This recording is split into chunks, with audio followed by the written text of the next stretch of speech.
welcome back to another episode of Leaving the Farm with Pat and Tami. How are you, Pat? Really good. This is just beautiful. So today, some exciting things happening around the country, especially in South Bend, Indiana.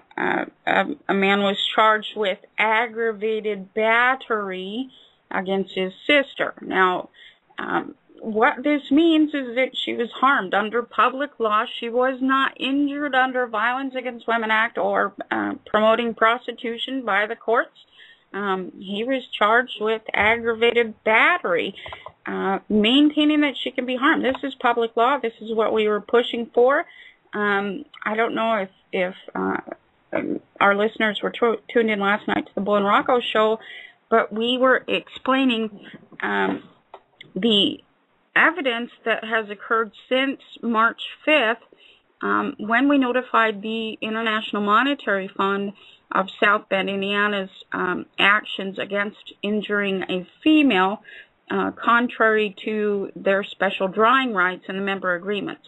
Now, at that time, this is on March 5th, as of March 8th, the United States Incorporated is no longer in the IMF. There's two vacant positions of Ben Bernanke and Timothy Geithner as Board of Governors for the International Monetary Fund on behalf of the United States Incorporated, and apparently this is actually happening. You can no longer injure a human being unless you want to be held accountable for this and lose your funding completely. It's almost too good to believe. It is. And there's been no action. The IMF site was updated on the 19th of March from the last time I looked, and there's been no action by the United States Incorporated since that time. Now, what I found cached on March 24th was that they put in, it looks like the account manager from the IMF, Meg Lunsager, to hold that spot or to handle whatever, since the seats were vacant. Absolutely, and she can distribute those funds, but it has to be harm against a human being, which we're seeing now. South Bend, Indiana has now charged a male, not with domestic violence, not with injury, but actual battery against his sister. And I'm not happy to see that somebody was harmed, but I'm glad you pointed that out. Right? I am happy to see that he's charged with harm against a human being, and he's been charged with aggravated battery rather than any type of prostitution or commercial crime perpetrated. For those who may have just tuned in, maybe you could go into that a little bit more, because it seems a lot of us have been talked into believing that this Crimes Against Women and Children Act is such a good thing. Absolutely not. It's actually a form of prostitution. The judge becomes the pimp for children and females under such as the Violence Against Women Act and the Crimes Against Children Act. And both only allow injury to occur, and what that means is the word injure means to put into law. And it allows the prosecuting attorney and the judge to be the pimp of any child or any female under the Violence Against Women Act or Crimes Against Children Act up until now. As of March 5th, South Bend, Indiana was voluntarily withdrawing the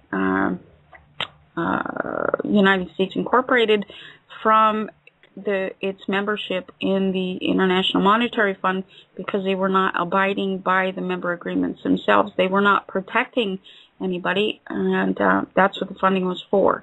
Funding through the IMF, through the Federal Reserve, is only to protect people, to maintain the United States, lowercase, on general welfare, according to the Article 1, Section 8, Clauses 1 and 2 of the Constitution, and now we've compelled this.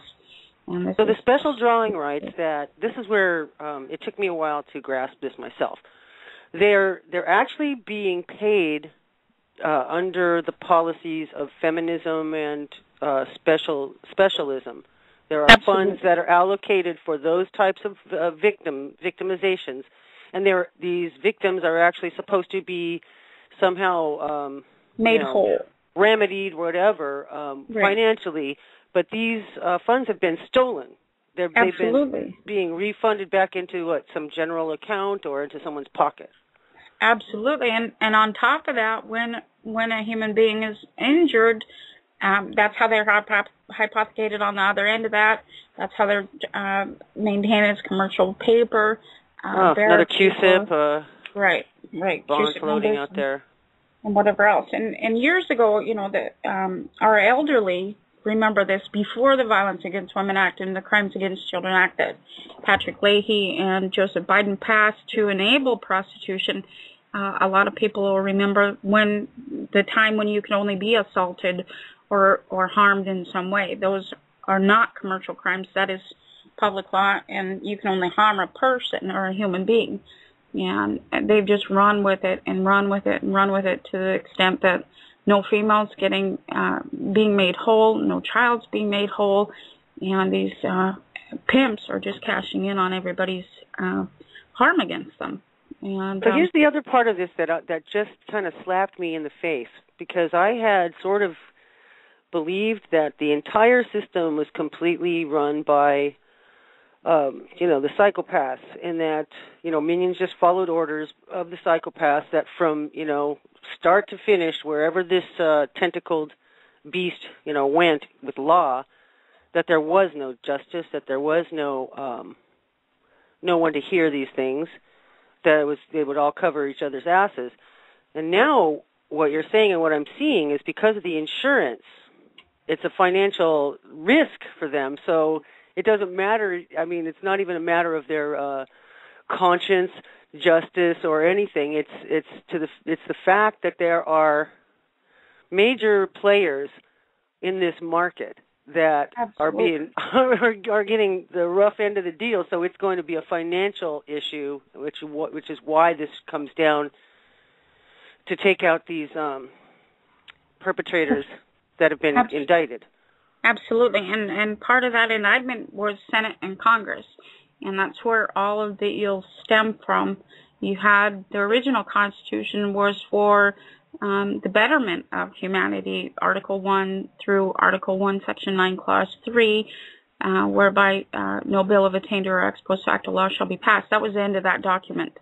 Now, Congress went on with the Articles of Confederation and perverted that document. They abrogated their contract that they had with us to protect us, maintain the United States on general welfare, and provide for the common defense of the United States, all lowercase. And what they ended up doing in Article 12 of the Articles of Confederation was to pledge us and charge us to offset their bankruptcy. Now, here's a group of individuals that had just blown through a bunch of money over and over again, bunch of properties. They bit off more than they could chew, and they devised a schematic to use human beings to offset that.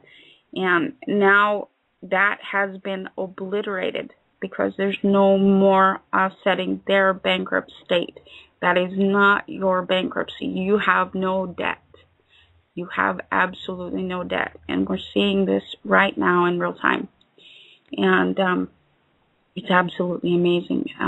Kurt Martin. So what would you say to anyone who's like going forward in their own cases and situations where maybe the word hasn't quite come down and some of these black-robed attorneys are trampling human beings and hypothecating?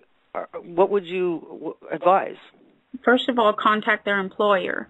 Part of the process of preying on us, designed by Congress or the League of Nations, which is what they became at the Articles of Confederation, part of that process was they took it upon themselves to notify the House of Lords of what they determine is our current state.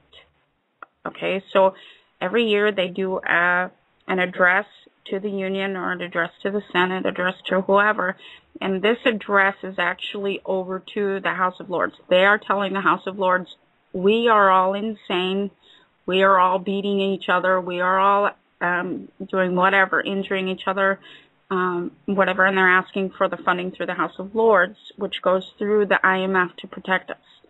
Now, I know that a lot of people don't realize that there is no separation of church and state, but the Federal Reserve and the IMF maintains these eleemosynary trusts handed down by ecclesiastical law to protect us, to take care of the United States.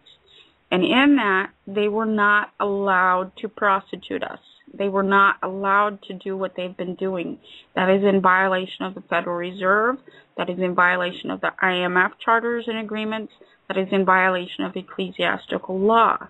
And so if anybody is going through this, please get with us.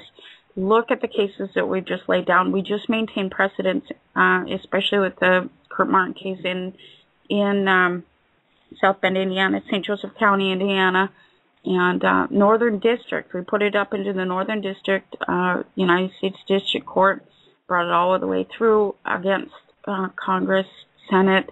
We just kept adding everybody because they were injuring us. They were not following law. They were not adhering to public law, although we were telling them and warning them the whole time, do you realize this is what you were doing? Do you realize you're going to lose your funding? Do you realize this? Do you realize this? And they just kept blowing through. And so finally, cocky. Right. And upon the contact with their employer, which is the House of Lords, things are turning around. We contacted the IMF. They have decided that, yes, they did voluntarily withdraw from the IMF, the United States Incorporated, based on their actions, because these judges are principals and agents on behalf of the United States Incorporated.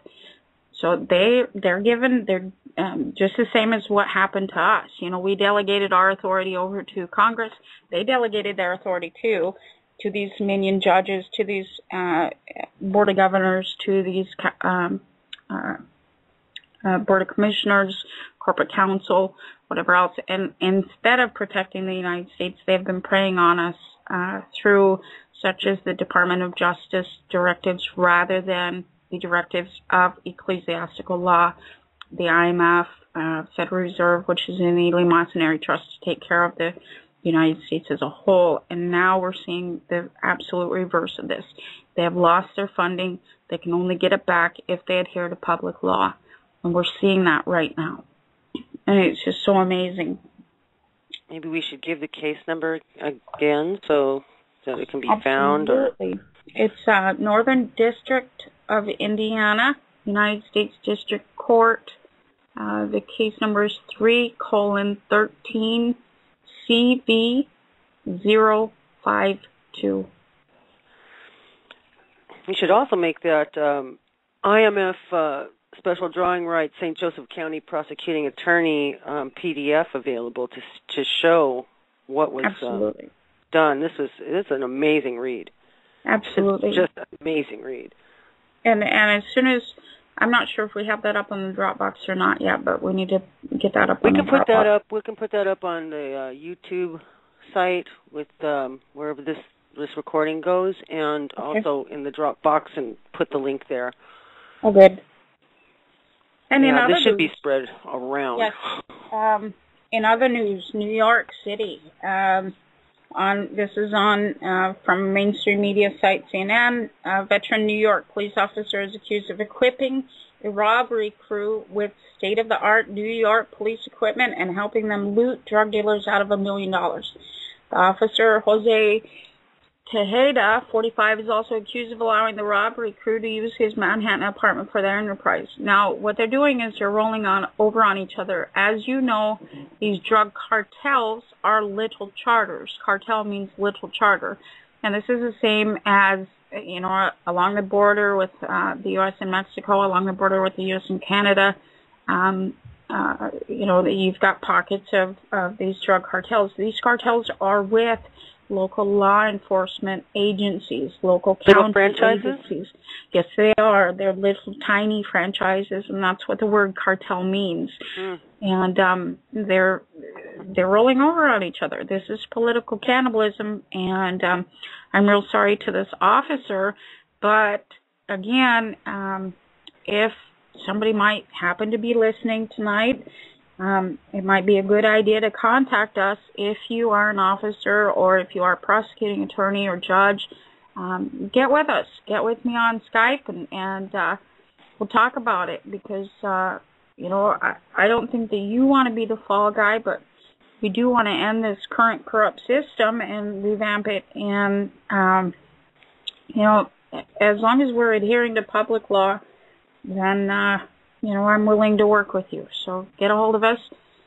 Let us know what you're doing and what you want to do, and I'll help you indict your fellow peers for what they're doing. However, happens to be a lot of different deaths around the place as well. Absolutely. Among officials and law enforcement and stuff. Absolutely.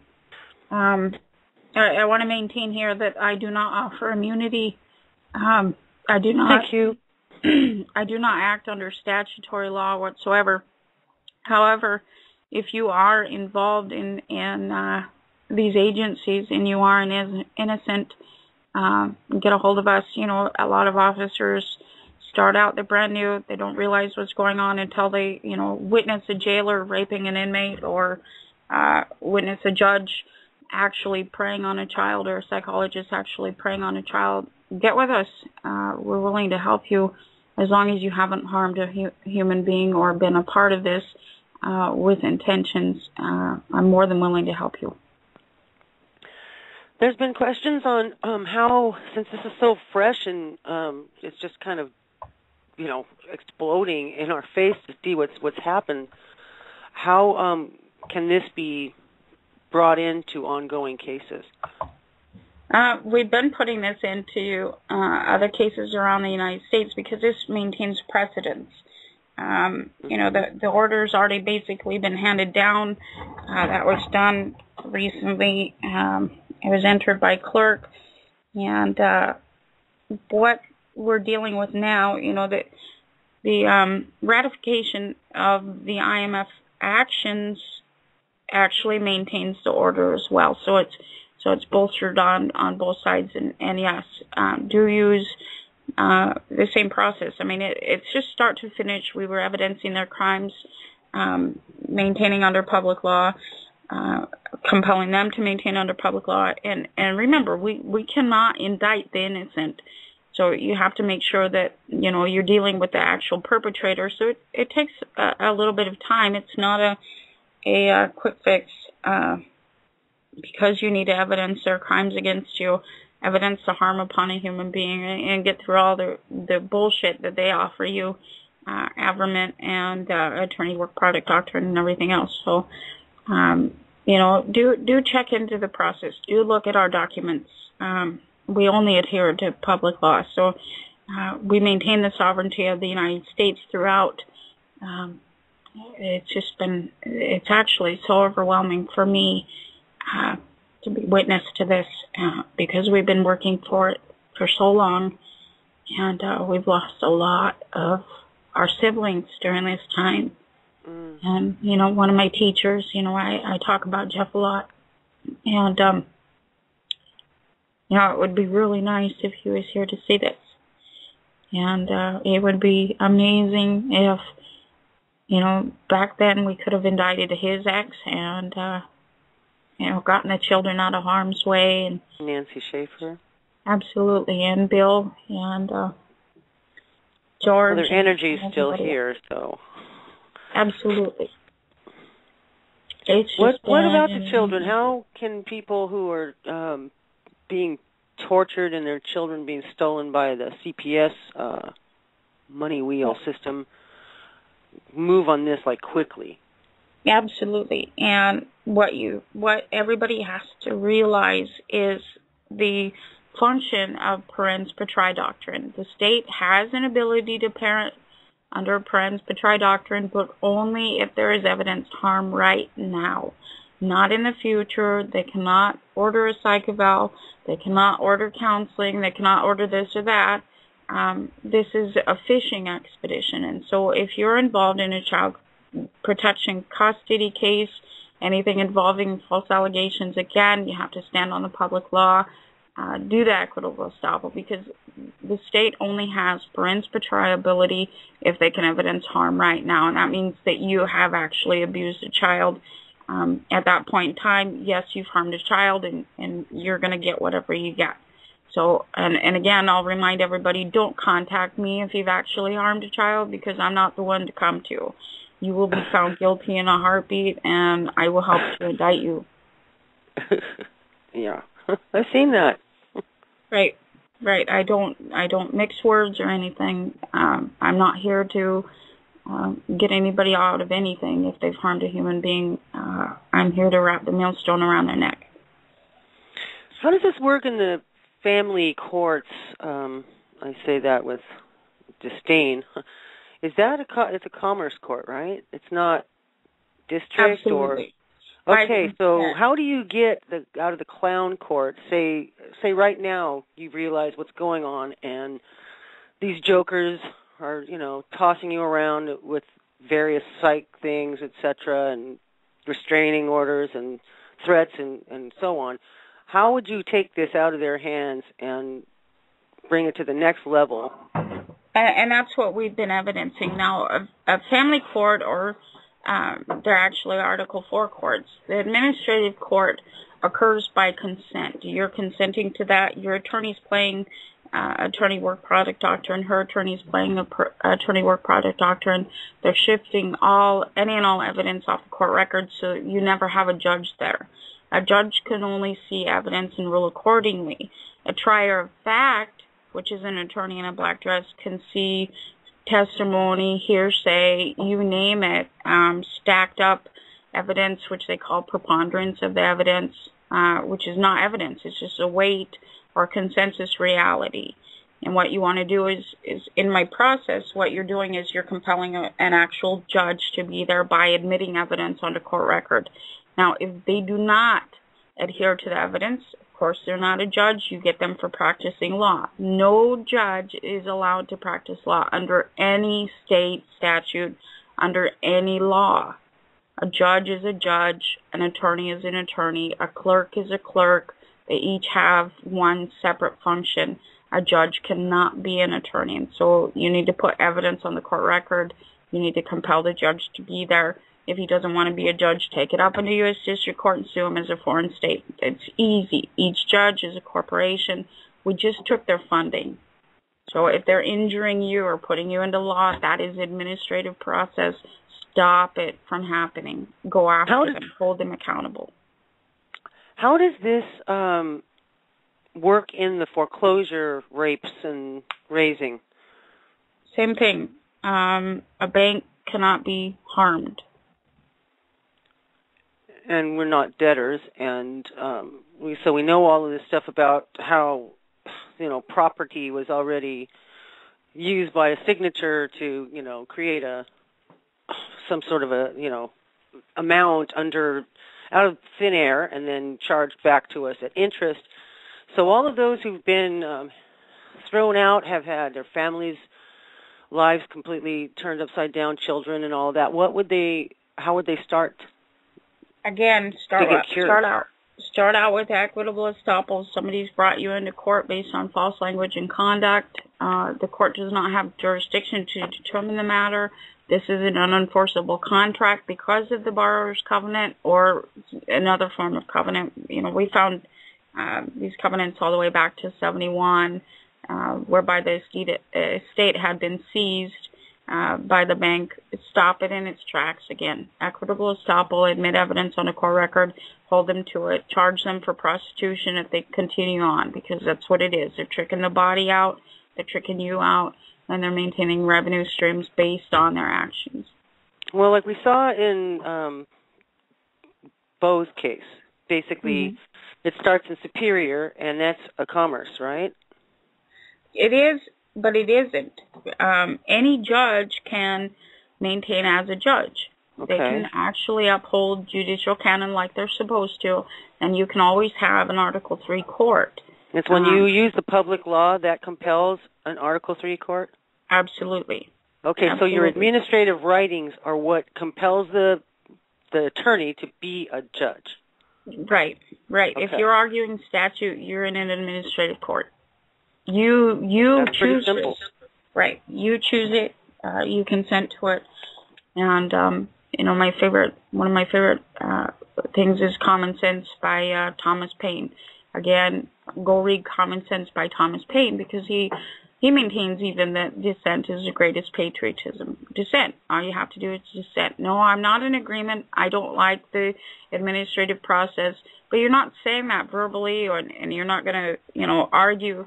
You're not administrating me properly or whatever else. You're just going to say, no, we're going to compel the public law, admit evidence on the court record, do the equitable estoppel, and it stops them in their tracks.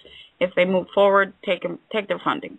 It's really simple. So now we know how to take their funding. So anyone who's been pushed, threatened, intimidated, had public law ignored, at this point they can go forward wherever they're at. Absolutely. Making sure that you have evidence the injury or harm upon the human being in the meantime. So as soon as you have evidence of that, then you can strip them of their funding. Okay, injury, harm upon the human being. How is this? This can't be a financial harm, or can it? Or well, any time that a judge or an attorney injures you, they bring you into law unlawfully. I don't want you to bring me into law. I didn't consent to you bringing me into law. You somehow believe that you could serve me a summon and bring up all this bullshit against me. I'm not playing your game, and that's what the equitable estoppel says. The equitable estoppel says somebody brought me into court on false language and conduct, and this court doesn't have jurisdiction to try this matter. However, you need to look at this other guy and nail them for vexatious litigation, because it's fraud. This is fraud upon the court. It's criminal contempt of court, and you need to stand on this, and make sure that it doesn't go further than that. Of course they're going to keep moving. All this time they've been taught that they're immortal, they can be untouched. We've got one group out in Massachusetts where the attorneys are still screaming that there's judicial immunity, even though I'm trying to explain to them, and I've been warning them for years, 28 years, C-97, 28 years, C-97. They have no immunity. If you're perpetrating or acting under acts of commerce and private acts, there is absolutely no immunity, no sovereignty, and you're up for grabs. And surprise. Absolutely. Absolutely. God, I just wish I could see their faces when it hits them. Yeah. Wow. It has been just so overwhelming and beautiful at the same time. So when a judge is, continuing to somehow be the plaintiff, that means he's abjured the realm. Absolutely. And as the prosecutor, he's a guarantor when you go up against him, because at that point in time, that judge actually is maintaining a lien on a public vessel. You are the public vessel.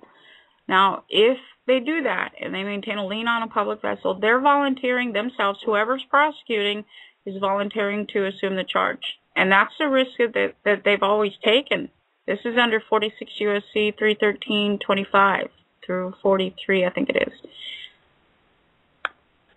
So what would be the purpose of an assistant attorney general coming in out of nowhere to represent the I don't judge?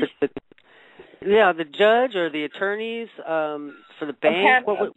A panel of judges, that was brought up in one of the rooms the other day, and it was so funny to me, and we were all kind of joking around and laughing about this, because here's a panel of judges, and one of our students has, maintained the equitable estoppel, maintained evidence, and all of a sudden the judges are now screaming out to be represented by the Attorney General, which can only happen under parens patriae if these judges are minor children, one, or mentally incompetent adults.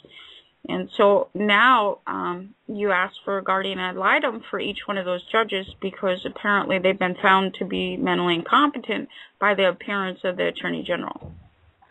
Well, in this thing, it looks like it's for all defendants. So it's hard to say if that's apparently the they're all bank as well. Right? Apparently they're all incompetent adults. And as long as you stand on that, then it comes to fruition, because then the mentally incompetent adults need to be protected and administrated appropriately.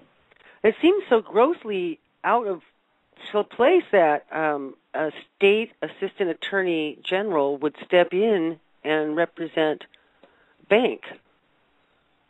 Right, do you know? That's the function of the attorney general. I mean, we've evidenced this.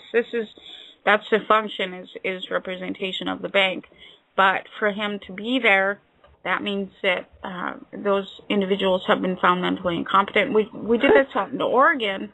They had one of us potted in Oregon, and the Secretary of State, he had called up, this is Richard Koning's case, and he had called the Secretary of State and told her to do her job. Well, he used the B word, and called her a bitch, do your job. And so she got him for telephonic harassment. Well, then he asked for her to provide the evidence of this and everything else and subpoenaed some records. And the Attorney General came in to quash the subpoena on those records. So that was the time when we asked him, well, is she a minor or is she an incompetent adult? And at that point in time, they had to drop the charges because they couldn't, so if you really want to be in the ringer, I guess we can do this, and so you just have to follow through. Follow through, that seems to be the hook. There's some folks that they jump in and they say, well, they're not paying attention. And they just keep doing this, and it seems like this is the mind fucking to get you to quit. Right. To give up, go away, whatever. And everybody's still in fear. What do you have to fear? And again, go look at the case, Northern District of Indiana, USDC 3:13 CV052. And you'll see in there, yes, they railroad over everybody, but it's really not that bad because what you're doing is you're evidencing their crimes against you and you're stacking this up. And like Jesus said, it'll be returned to you 10 times 10, but you have to evidence your crimes. That's what revelation means. Revelation means to reveal, to make evident. Wow. That's definitely a different spin than how I heard it in church. Absolutely. Those priests have been perverting for so long. What was their cut in all of this? Yeah. They've taught females that they can be injured. They've never been compensated. You might get to apply for victim comp funds or whatever else. And that's another thing. The female has always had to apply for victim comp funds, but only if that's known to her. Other than that, she's just, deriving whatever food stamps or small stripping in comparison to her inheritance by maintaining that benefit of the state being involved in her family, as she's falsely accusing somebody to have a better standing or whatever else. And eventually, that money is returned to them anyway, the bishop, county sheriff, courts, based on her demise as she slowly dies through medical industry or psychological industry, or she starves to death or freezes to death in the winter because she's homeless at the other end of her benefit. And that is her benefit of being a citizen. That's what she's choosing when she enters into that realm and assigns her children over to the court or assigns the male over to the court. Her benefit is to be just completely railroaded and administrated the rest of her life. And at times she'll feel comfort in this. Maybe she'll get housing allotments or, free daycare or free schooling. But it's nothing in comparison to what they actually do to her. And the only way to describe it is drawn and quartered. She's actually pulled apart throughout her life, especially in the medical industry, psychological industry. She's going to be potted in an institution. She'll spend a lot of time in the hospital in and out because of the medication that she's choosing to put herself on. And if she doesn't believe me, go watch a commercial. Go watch television for a few minutes, and you'll see that, like Seroquel. You're choosing Seroquel so that you can zone out, dumb down, or whatever else. What does this cause? Diabetes. Well, how? Well, that's his intention. You are being administrated through the medical industry, and this is how it's done. You go in, you cry out, you want to be a beneficiary. You want these medications so that you can just zone out and go to sleep while everything happens around you, and you're going to pay for that later, and they're generating revenue off of your back. And if you never thought that you were shadowed before, take a look. Take a really good look at your life and realize what is happening to you, and that is your benefit of being a citizen, and you give up your right to be the heir. You give up your rights, period, under the doctrine of elections. Under the doctrine of elections, you only get one, either a right or a benefit. You do not get both, and you're sure as heck not going to get your inheritance. That's something they never teach you. Absolutely not. You know, they promote feminism as if it's a good thing, protecting females, blah, blah, blah. It really hasn't been, you know, up until now. And now we're back to humanity. We're seeing the first application of this right now, you know, with the aggravated battery. When I saw that, I was, you know, in the location that we're at, they watched the nightly news, and when I saw that come across the nightly news, I was like dumbfounded for a few minutes, you know, and it's just so amazing to witness, because so that, you know, charge is actually very rare to see. Absolutely, because injury, what usually occurs is they charge him with domestic violence, and the judge cashes in on that and claims that the female has been injured. The prosecuting attorney gets $6,000 off the bat for prosecuting a domestic violence charge, and the female never gets anything. But at this point in time, today, he was charged with aggravated battery, which is an assault charge maintaining that she can be harmed.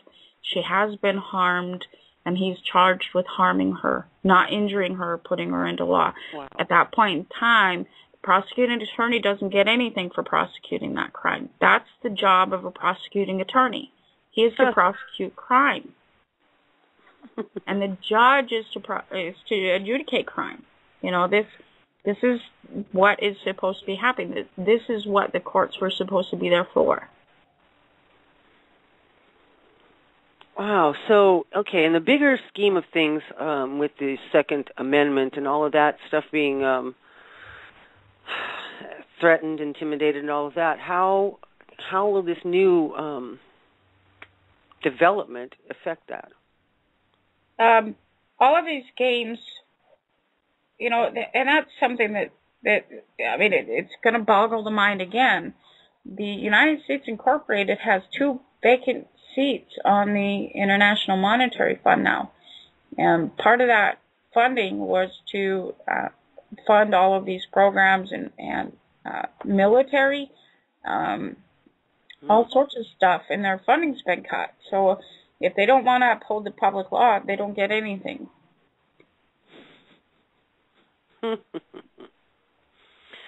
Wow. It does boggle the mind how, you know, the trickle-down effect is going to change the dynamics of so many attorneys and prosecutors and their financials, and the judges. The cost of education now has to go down because it's not that beneficial to be an attorney. You know, when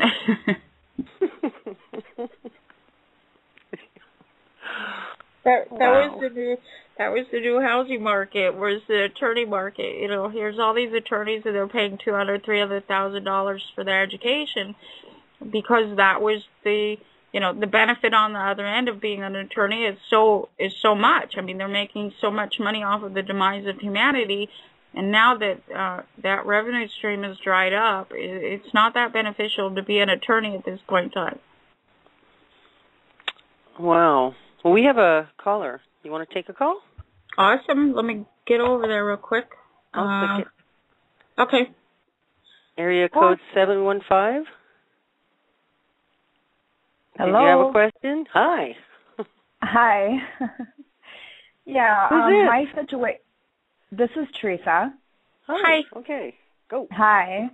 And I've been watching Tami for about 8 months, I believe.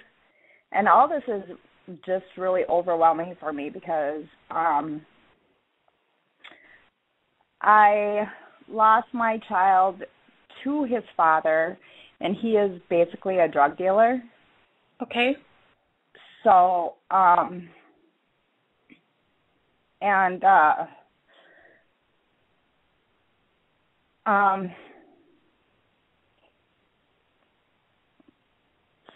It's hard for you, talk huh? about.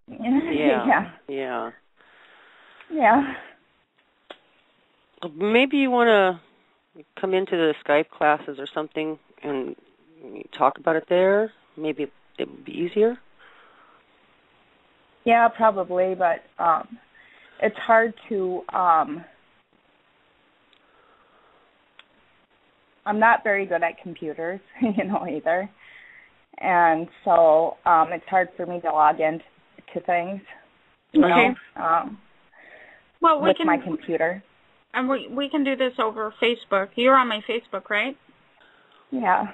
Yeah, and over telephone. I did get your message the other day. I just haven't had a moment yet.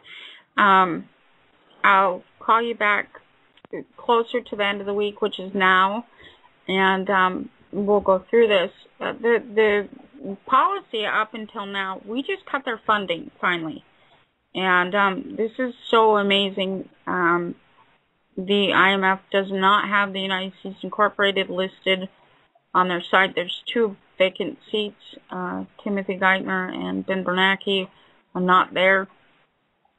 This means that the court will no longer be funded for removing children from one parent and putting them with the abusive parent based on policy and agenda to generate revenue by breaking the children. And this was our overall goal, is to protect the children.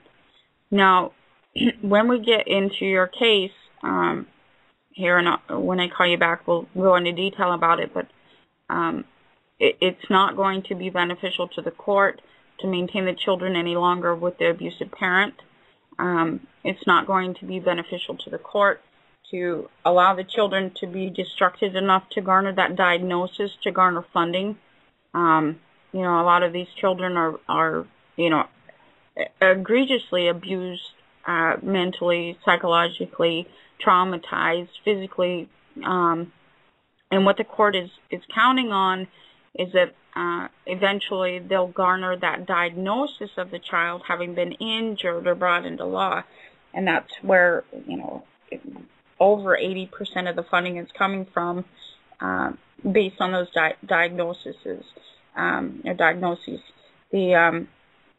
That goes through the international classification of diseases. I've listened to some of the videos that they have to diagnose you to be able to basically sell you out. Or to make money off of you.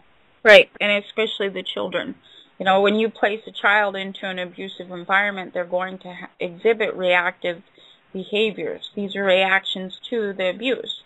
And in that, they can be diagnosed as histrionic or bipolar, or psychopathic, or obsessive, defiant, whatever else. But these are all reactions to the environment they've been stuck into, and that's what the court has required up until now. Now the court, just now, as of March 8th, has lost their funding to do that upon children and females.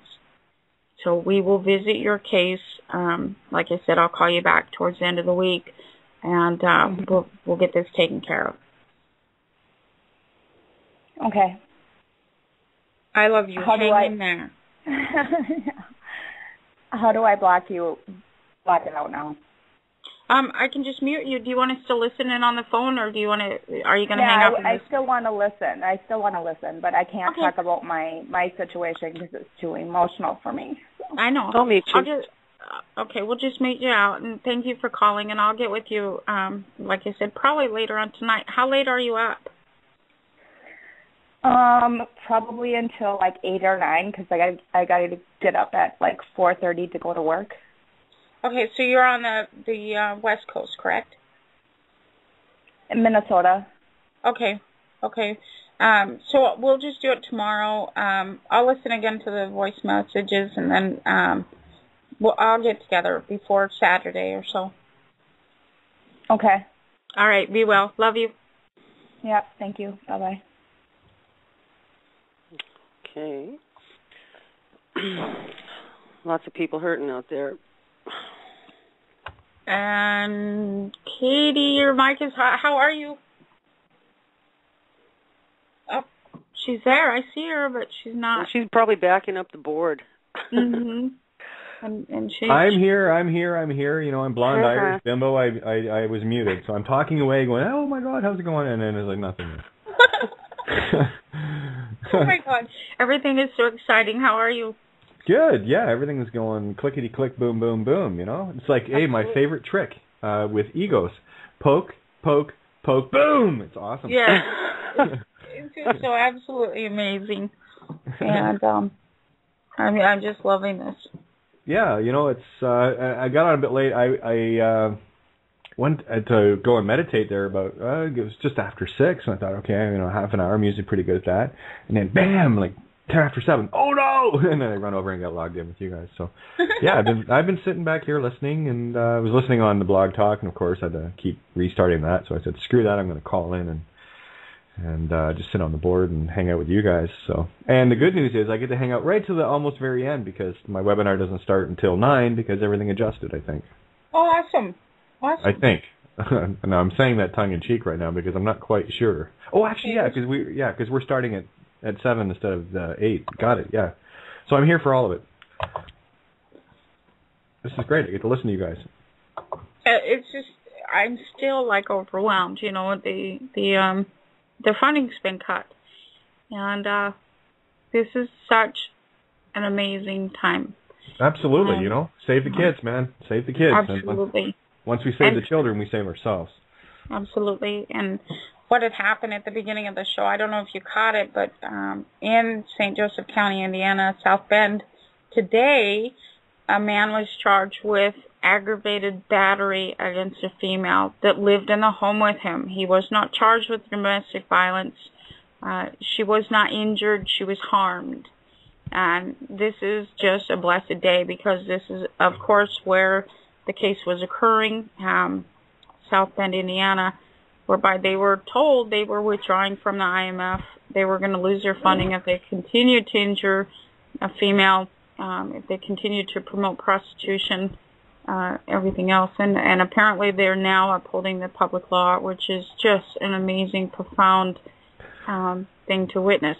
Operation, this is Tammy Pepperman and Pat Chuley. Operation Chitty Chitty Bang Bang. Bring the children home. Absolutely. And the reverse of the child stealer or the child snatcher. Man, that movie was so scary to me when I was little, and I didn't realize until I got older, you know, why it was so scary. You know, here you have the queen and the matriarchy there over and over again. And the child snatcher and all the rest of it. Child snatchers, yep. Child protection right there in your face, and more funding. And for those that haven't seen the movie for a very long time, I do have a copy of it, or had anyway. I don't know if I still do or not. Depends on where my stuff is. But anyway, if you get a chance to watch that movie, watch and stop watching movies for entertainment. They're educational. You know, the truths are all in there. They're like crazy all in there. And people need to start looking at them for what they are. They're research tools. And it's right there. It's so there. That movie is so bang on. Absolutely. And you know, years ago I could not stand science fiction, and now I'm like addicted to science fiction. I think my favorite is Doctor Who. There's so much disclosure in Doctor Who. Fringe. I really like Fringe. There's a few of them. Battlestar Galactica. That's the most beautiful presentation I've ever seen. And most of the time I find myself crying. You know, it's just full of disclosure in what's happening. There was a comment that was made to me on Facebook today, and a big shout out to everyone. Thank you for tagging me. I love you guys. A comment that was made by Patricia today regards to the show we did last night, and you know, the aliens have this certain aliens have it in their minds that they're, you know, genetically superior and you know, basically looking down their nose at us. And I can understand why for, you know, the one side of the coin, and then the other side of the coin. And this is why I love having the ability to just jump on air. The other side of the coin was, isn't Mother Gaia doing a wonderful job making us impenetrable to chemtrails, making us impenetrable to all their toxins and poisons and their deceptions and everything else? Mother Gaia is raising an invincible humanity. Shall we stand together in a great wall of Gaia? Absolutely, and Wow. just humanity itself, you know, and you look at the adaptation of the human being exposed to so many poisons, and, you know, you start to question, why do I have 2 kidneys? Why do I have a liver? All of these are poison filters. Every one of them are poison filters. You've got a thyroid, you start with the thyroid, you go into your heat mechanism and everything else. And when you start realizing you have 2 of things, these are filters, even your lungs are filters, everything else. Why do you have 2 of these things? Why do you have even 1 of a liver? You know, there's certain things that, you know, these things should be questioned at all times, because a farm would not need these things if it was not exposed to so many poisons. And then you start to question who's doing this? Who's doing this upon the human body? Who's exposing it to poisons? What are you ingesting? Why are you ingesting these things? I thought it was particularly kind of comical to hear that some extraterrestrials were sort of germaphobes. Absolutely. We're so disgusting. They can't stand it. They don't want us out in their zone. Yeah, and they market this to us, and we buy into it. You know, they've got red stickers calling us toxic waste. What the hell is this? What the hell is this? We're buying into this. We're not toxic. Yeah, the only universal contaminant that I'm concerned with, and I could see it from this perspective, right? So it's a 50-50 with me. Is, you know, you've got a lot of dark principality type, you know, drones, useful idiots, I think we like to call them a lot. And, you know, yeah, the only time you want to take that off world to put it on another one is to put it in a glass cube on display. What not to be, you know? Absolutely. And you know, we've been studied like vermin, basically, or studied as toxic waste, if you want to go that far. Our children are called pollution in the first and second welfare theorem, which, by the way, is going by the wayside. Their funding has been cut. They have no more funding to injure. And what this means is that they're compelling the Article 1, Section 8, Clauses 1 and 2, the General Welfare Clause and the Common Defense of the United States. You know, this is something so profound that there's a major shift right now. Yes, they're going to have a hard time with this. I'm seeing, you know, before the show I was looking at other sources of media, and they are charging for assault across the board. However, they're still maintaining under commercial law, and so they need to be held accountable. Because a lot of them probably won't realize that their funding's been cut until the start of the fiscal year, which is in June. And up until that point, we're going to have to kind of sink our teeth in and hold them accountable for what they're doing up until that point in time. Can I share a little something I got on Facebook? Mm-hmm. I'm just you know me, Gemini, 2 things at once. Mm-hmm. I just got a post in, and it's a term I love to use regarding myself. I refer to myself as a freak of nature. Of course I'm a freaky of nature. Free key life, turn the key, Okay, here we go. Do the math, guys. I'm hooked on phonics. How about you? Okay, here we go. And this one came in from Amanda, it's a few seconds ago, so it's just, what a synchronistic timing on this. Fresh. Anyway, as she writes, "We, the freaks, shall smother you with love." So here it is. Here's the post. It's I don't mind the noisy people in the background. Okay, so the freaks shall inherit the earth. Decades ago, many sensitive people began feeling the shift. We could see into life's pattern and know, at least vaguely, what was coming. Remember when we were freaks, when society stared at us like crazy people let loose in the streets? Have you realized yet? We are becoming the new status quo, caring about the earth and all her creatures, pursuing spiritual awakening, connected with the power of magic and manifestation, working with energy and subtle forces, healing through the heart. You are not alone anymore. Someone told me, there's only one shaman per village. We are spread out to saturate the world with this new consciousness. It is vitally important to connect with other modern shamans, to ground yourself in this new reality, to be reminded that you are not crazy. Together we are lighting up a pathway to a beautiful future of peace, prosperity, and joy. A world where the heart and soul are the beacons we are guided by. So, to my sister sensitives, don't ever doubt your gifts or your value to the world. I am grateful that you, personally, have survived the challenges to hold up your own light for the world. Bless you, sisters and brothers, of course. Thank you for sharing your light. Your day is dawning at last.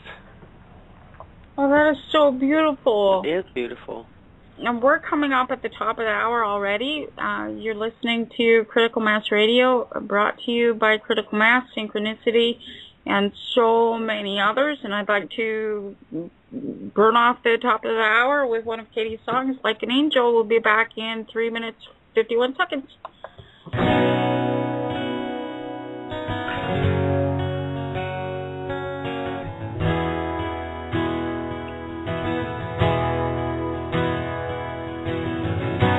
Somewhere like a dream, your world washed over me and took me far away, so very far away. Made sense of all things wrong, gave hope where all was gone. What do I need to say, really need to say? Your eyes are all the words I need, wanting nothing in return.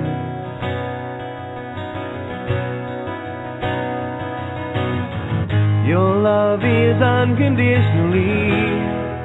I have so much to learn. When I hold you in my arms, nothing seems to matter. I'll never let you get so far. Being there is what you do. When my world caved in around me, nothing through the smoke to see. There you were, still standing like an angel, holding on to me.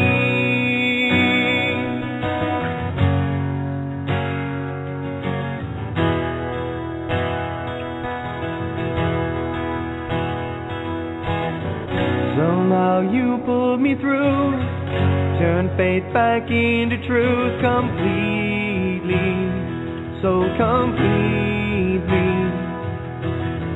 Held strong when others ran, gave my heart a place to stand, and you saved me, more than saved me. Your eyes are all the words I need, wanting nothing in return.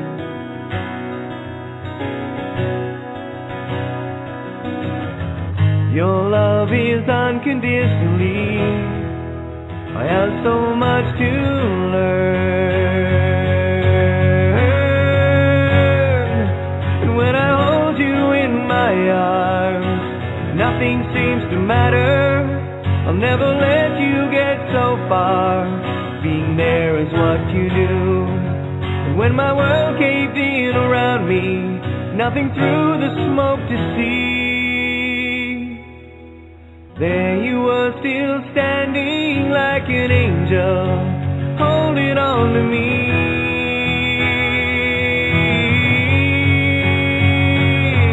When I hold you in my arms, nothing seems to matter. I'll never let you get so far. Being there is what you do. When my world caved in around me, nothing through the smoke to see. There you were, still standing like an angel, holding on to me.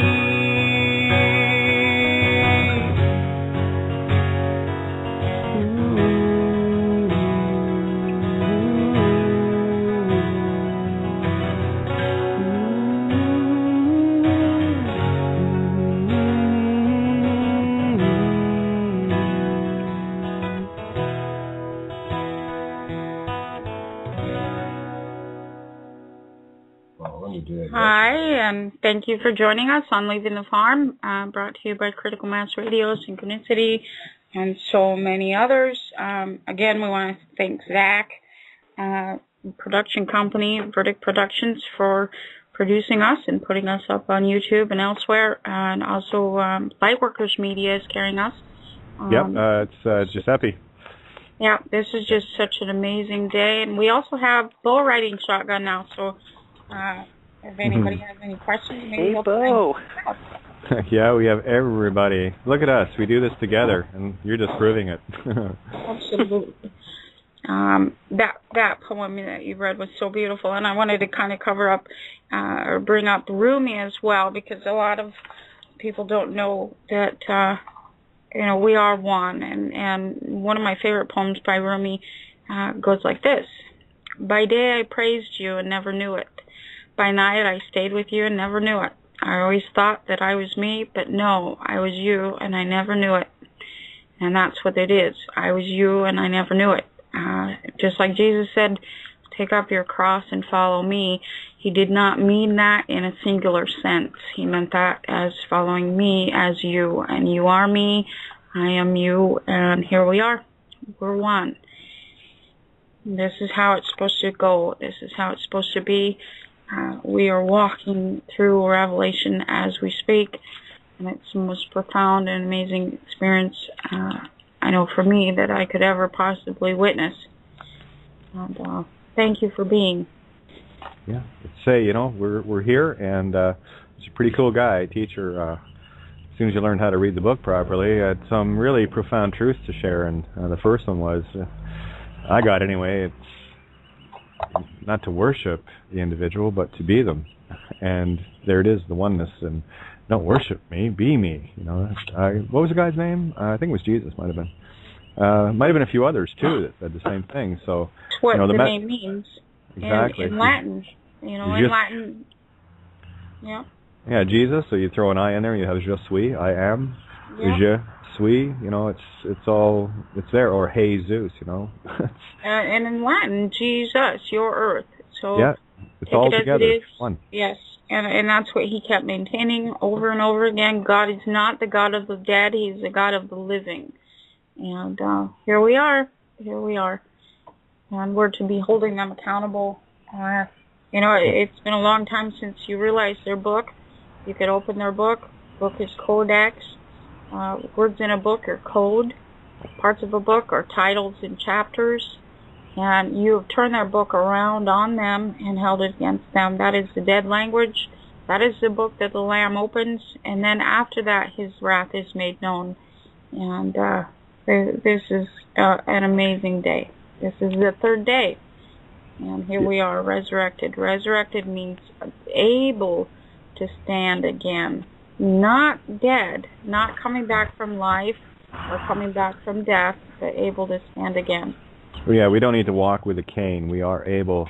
And the divine feminine creative essence has returned. Cain was the boy, Abel was the girl. And this is what we've returned to, discovering what these things really meant, what they are really meant to stand for. And all we needed were eyes to see and ears to hear. And well done, freaks. I love you all. Absolutely creepy. We're not freaks, we're creepy. God created everything that creepeth and called it good. We're creepy. And that's where the word anthropo stems from. Before the word year in Greek was the word anthropo, which means a higher thinking being that creepeth.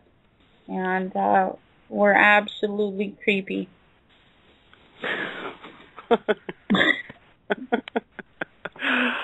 Wow.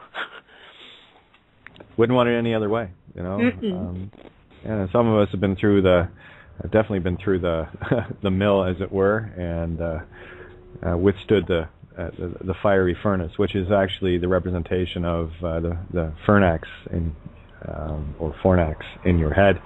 Mm-hmm. It's also in the heavens, fornax. Yeah. Oh, yeah. It's kind of funny how the stars in your head and everything is kind of like all the same, as above, so below as above. And this is what we're coming into. We're finally coming into our own, where mankind is awakening, and it's all these little, pit battles. I hate using that term, but effectively what we've had to do is claw our way back out of the grave. We were buried alive, and we realized that a long time ago, and it's only in the last number of years that we were able to gather the strength to crack that coffin open that we were buried alive in and dig our way to the surface, just like a seed reaching for the sun. And we are through the surface, and we are growing like mad. The tree of life, cannabis, hey, they call it weed, right? Let's start growing like them. Absolutely. It is so amazing how it just seems like, information and something is opened up in the minds of the masses. I mean, I know the system has actually helped make things a lot more obvious in some ways, but just seeing how far-reaching this is, it's really amazing. Absolutely. There's no turning back. There's no end to this.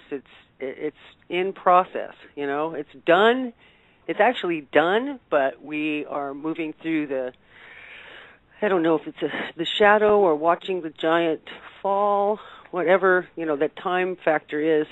And all of the things that we all go through are all for our soul journeys and our, our personal experience and growth beyond this reality. Absolutely. This is a very surreal reality.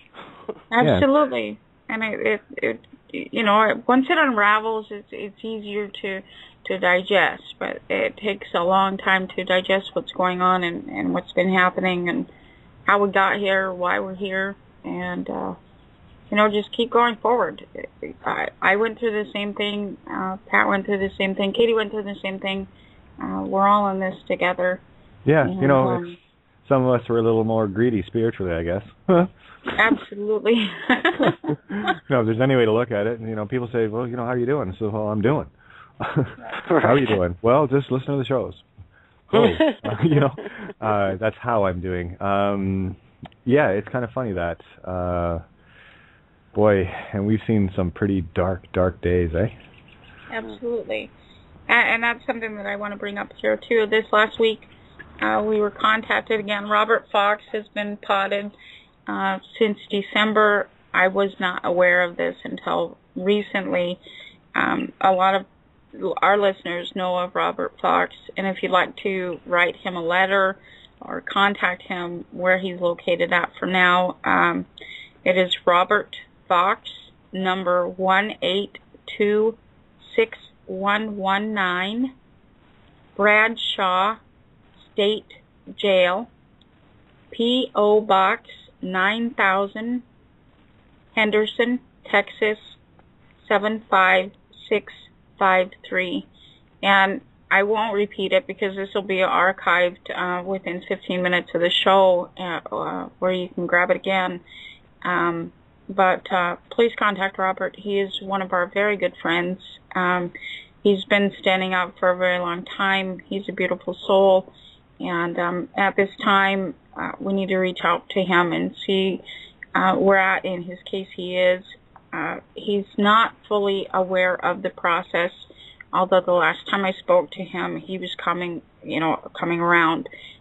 He's so used to arguing statute and everything else.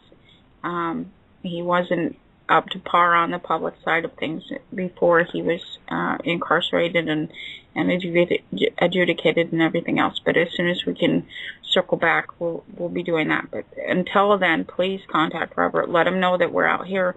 Let him know we love him very much and that things are going better than they were. He is you need to make sure fearful. if he's well, too. I'd heard that he wasn't well a while back. Right, and he's not. In his letter to, I think he wrote a letter to Jan something. He's maintaining that he might not live through this. He wrote to Jabby.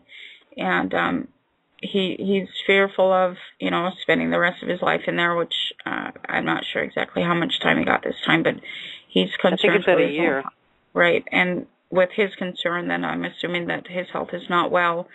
We need to just get a hold of him and see what's going on there. And as of right now, I don't have his contact information other than the prison contact, although we can set up phone if necessary or whatever. But we'll deal with this in the coming days as well. Like I said, I just found out about this last week. So Are you aware of his charges? Or, what exactly happened? I know it was some trumped-up crap. Right, it always is. I mean, he's just like one of the sweetest people I know, so I can guarantee that those are trumped up charges anyway. Let me see.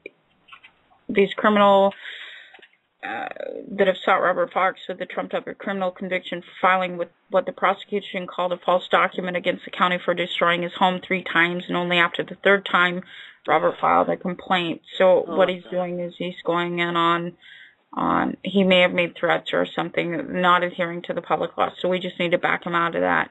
And this has happened before. You know, there was one David Merlin out in I think either Oregon or California or something, where he had threatened the mayor. He said, I'm going to come and arrest you. I'm going to, please be at your house at such and such time, because I would like keep your doors unlocked. You might as well keep your doors unlocked. Right, because when this goes through, you're going to come and arrest you or something, yeah. Right, which is actually a threat. It's criminal coercion. Instead of just indicting them the way that we do in our process, we just indict them. We present the evidence of what they've done wrong, and in that, then we're not making a threat. They've already committed the crime. Then the crime is evidenced, and you have to follow through. But never, ever, ever make a threat to possibly do anything or possibly bring charges or possibly show up at their house. If you're going to indict them. Don't make threats. I mean, that's just number 1 rule of public law. You don't threaten. You just indict them.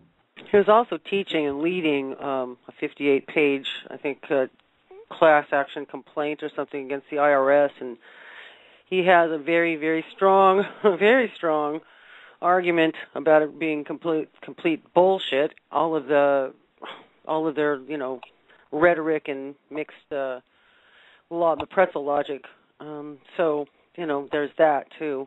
To take anything they can do to take anyone who's teaching out. Absolutely. Don't give them the reason. Don't give them any help. No, and indict them. Evidence their crimes by the record, and take it as far as you need to take it, but never ever make threats. That's what they're used to using against us, and we need to start shifting this and holding them accountable for criminal coercion. We don't want to be responsible for criminal coercion. Also, I'd like to bring up another aspect that happened this week. On the 1st, John Burge appeal denied. Court upholds perjury conviction in the ex-police commander's torture case. A federal appellate court unanimously ruled to uphold the 2010 perjury conviction of John Burge, maintaining its view that the disgraced former Chicago police commander lied about torturing suspects in his custody. 7th U.S. Circuit Court of Appeals noted the irony of Burke's complaint, calling him a liar responsible for decades of abuse that is unquestionably horrific, Sun-Times reports. Monday, the court rejected the 64-year-old Burge's appeal, saying no errors were committed by the lower court and that Burge got a fair trial, the Associated Press reports. According to the Tribune, the 23-page opinion written by a 3-judge panel said that the behest of Burge and his detective victims were suffocated with plastic bags, electrocuted until they lost consciousness, held down against radiators, and had loaded guns pointed at their heads during rounds of Russian roulette. One of my first clients that I dealt with in Chicago, Illinois, was Judson Manning, and he described the same exact torture used against him. Since that time, they are still torturing victims. They are still torturing prisoners. They are still killing prisoners. They are still killing everybody. And this is not only this commander. This is a fall guy for the system. The Daily Center is the most horrific thing ever invented or built or founded. And we need to shut them all down. Remember, this is just a fall guy, and although this media presentation looks like they're holding him accountable for something, on the civil aspect, they're still trying to take away his $3,000 a month retirement account. So he's still getting paid for what he did, even though he's a criminal. Yeah, again, it's always the same. Always the same way, they pick the one scapegoat where the public gets a sense of, oh, we got one of them. Well, yeah, you got one. The old routine. If you see one cockroach on the counter, guaranteed there's another 1,000 in the walls. So that's what we have to focus on. There was one thing I did want to bring up when you were talking earlier about arguing statute, and this is my plea to those that are able to argue statute like a really, really good left brainer. What I'm asking is stop arguing statute. That's the trap. You can argue with them all day long. You're not going to win. No. All that is defending your title. Drop the title. Come in as your neighbor, come in as me. Come in as Katie. Put yourself in my shoes. If you were in my shoes, or if I was in your shoes in the same position, put yourself there and then hold them accountable. Exactly. Well, you become the witness, and that's the only living soul that you can have in a courtroom. That's why they're subpoenaed, right? So you go in as a witness to the crimes against yourself. Absolutely. On another news account, on March 30th, shirtless judge admits to having sex in chambers with a woman whose case was pending in his court, but claims the affair didn't affect his decisions. A Detroit judge has admitted having sex in his chambers with a woman involved in a case he was presiding over. Michigan Judge Wade McCree, who is married, allegedly had an affair with Janine Lachey Mott after she brought her ex-boyfriend into his court for failing to pay child support. Now, these judges are doing this every single day. And again, this is a fall guy. Don't listen. They're not holding anybody accountable. He's not off the bench right now yet. However, you need to really pay attention on your own child custody cases, child support cases, and find out what is actually going on. Why your female ex-wife is being, specialized, who she knows, who she's hanging around with, and of course, who she might be nailing or being nailed by. And something else too, keeping on the same thing, this is just another indication of them starting to throw, some of their kin, as it were, to the dogs. And this is the word out to all the lawyers out there, the prosecutors, the defense, and all the judges, and all the rest of it. I'm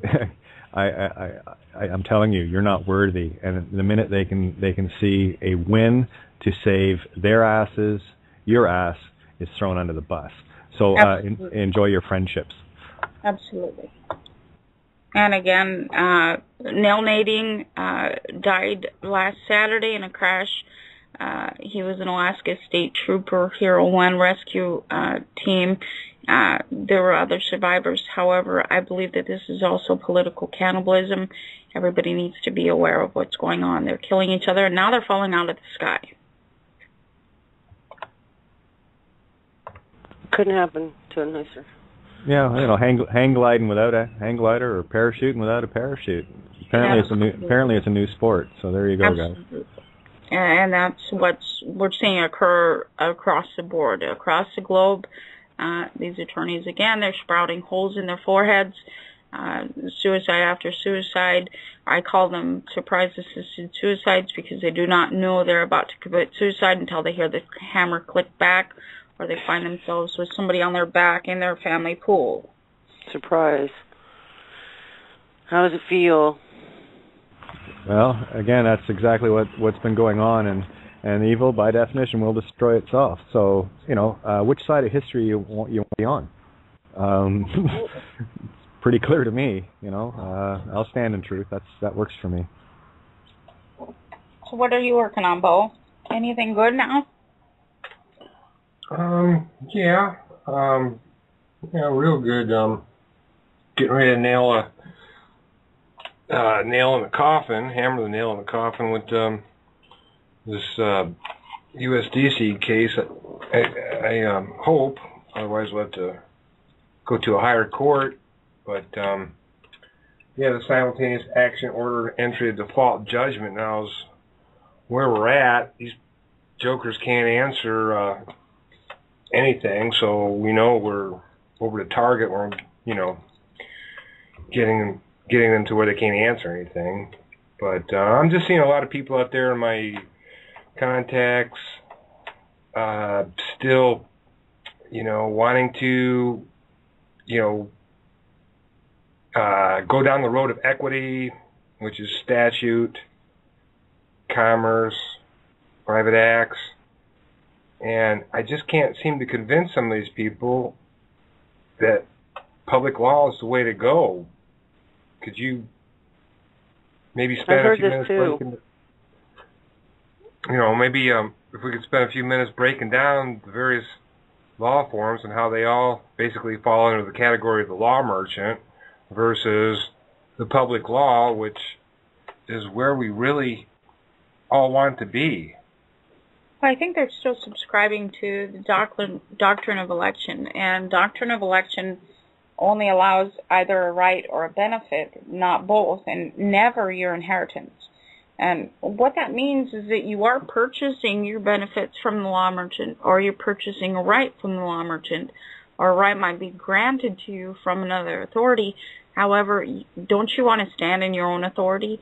Don't you want to adhere to public law? Public laws do no harm. You can sue somebody all day long, but they're going to take you through the court process. You might sue somebody maybe for $100,000.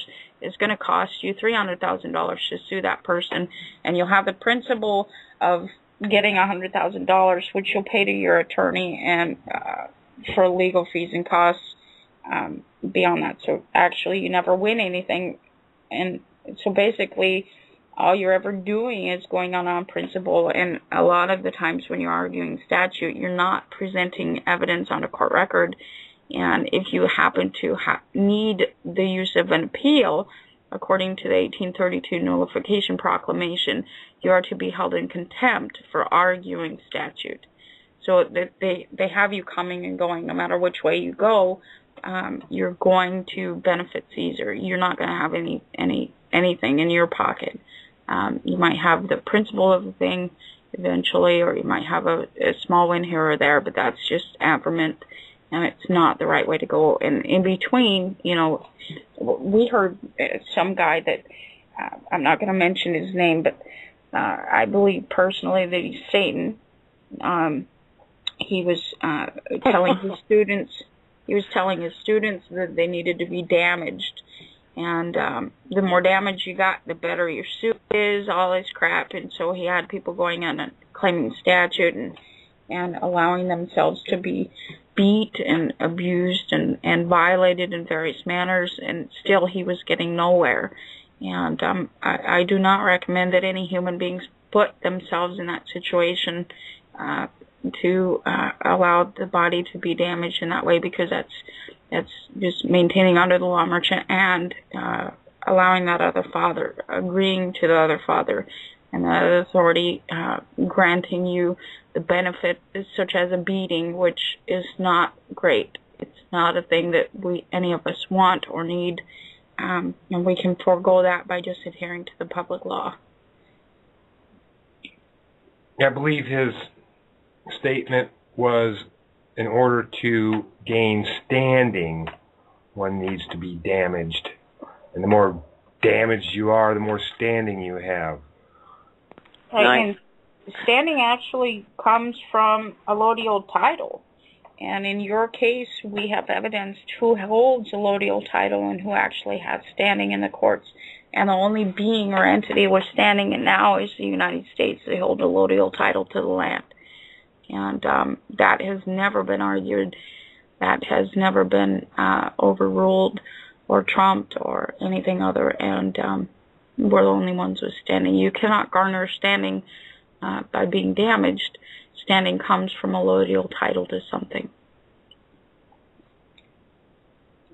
So what would you say to some of these people that are still thinking there's remedy in the courts with equity or commerce, statute, etc.? Well, that word remedy is not cure. You get a small stripping of something or whatever else, you're not getting the whole thing. You're not getting your inheritance. And on the back side or the back end of things, you're going to be stolen from and redistributed in another way. Maybe if you're going through a criminal case right now and arguing statute and whatever else, you're going to be redistributed by medical industry, psychological industry. All manner of things can come upon you, because Caesar does not lose. He does not lose when you're arguing statute.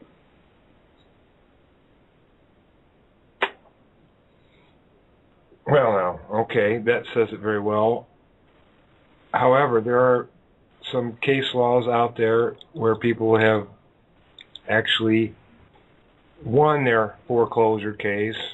Not many, but they let a few go, I think, to put up a front that it's possible, maybe. Right.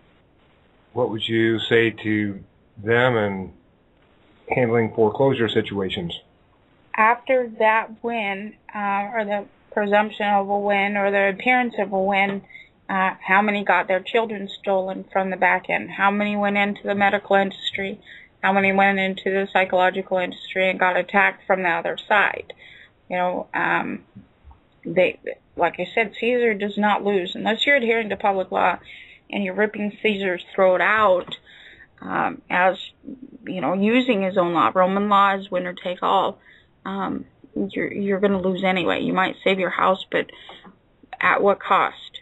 You know, did grandma get stolen and put into an institution? Did your children get stolen and spend some time in foster care, child protective industry? Did you happen to get sick? And a lot of these individuals that are going through foreclosure, they run right away to go get medicated antidepressants, antipsychotics, whatever. And in the interim, that's how they're entering into the medical industry. They're consenting to this and becoming sick based on what they're ingesting. And so, you know, I'd like to talk to them further about their presumed win and whether or not they lost everything, their family, when they saved their home. I see. So it's that back end stuff going on that won't show up in a court case necessarily. Right. Yeah. That's because the mortgage is really about the energy or the potential. Right. So it's got to get paid off one way or the other. Right. And that's what the state is. Right.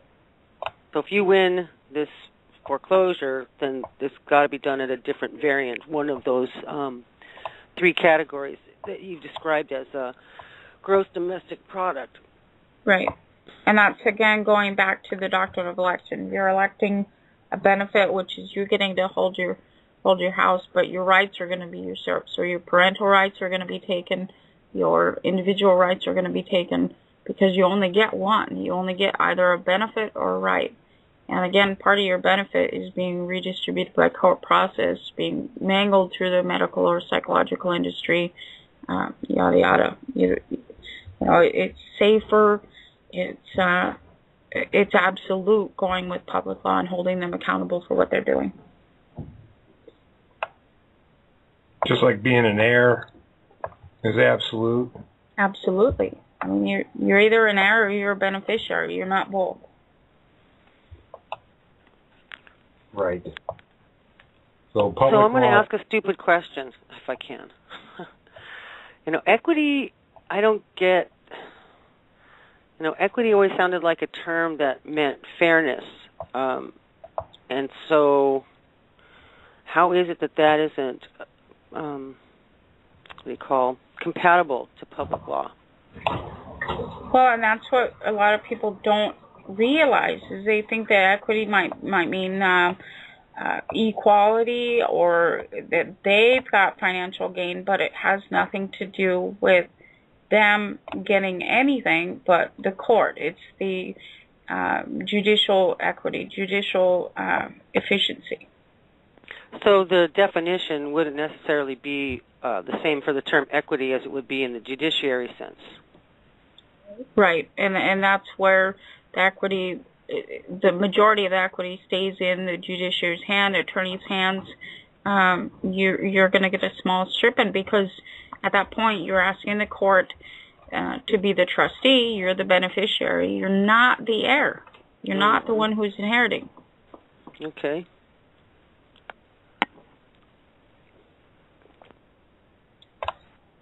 Equity defined under Black's law, in the restricted sense, it is a system of jurisprudence or branch of remedial justice administered by certain tribunals distinct from the common law courts and empowered to decree equity in the sense last above given.